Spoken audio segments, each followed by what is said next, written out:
Thiruvananthapuram medical കോളേജിലെ ശസ്ത്രക്രിയാ പ്രതിസന്ധിയിൽ തുറന്നുപറച്ചിൽ നടത്തി ഡോക്ടർ ഹാരിസ് ഹസനെതിരായ ആരോഗ്യവകുപ്പ് നീക്കങ്ങൾക്കെതിരെ ഇന്ത്യൻ മെഡിക്കൽ അസോസിയേഷൻ രംഗത്ത് വന്നു.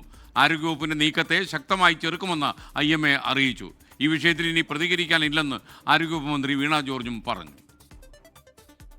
ഡോക്ടർ ഹാരിസ് ഹസന്റെ വെളിപ്പെടുത്തലിൽ അച്ചടക്ക നടപടിക്ക് സാഹചര്യമൊരുക്കുകയാണ് ആരോഗ്യവകുപ്പ്. എന്നാൽ ആരോഗ്യവകുപ്പ് നീക്കത്തെ ശക്തമായി എതിർക്കാൻ ഡോക്ടേഴ്സിന്റെ സംഘടന തീരുമാനിച്ചു.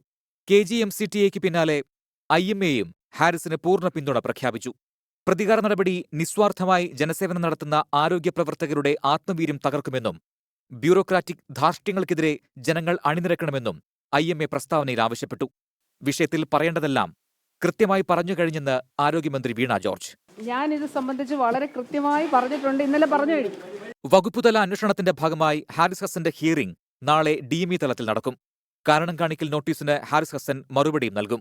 അതിനിടെ മെഡിക്കൽ കോളേജിൽ നിന്ന് കാണാതായ ഉപകരണം അപകടം പിടിച്ചതെന്ന വെളിപ്പെടുത്തലുമായി ഡോക്ടർ ഹാരിസ് രംഗത്തെത്തി.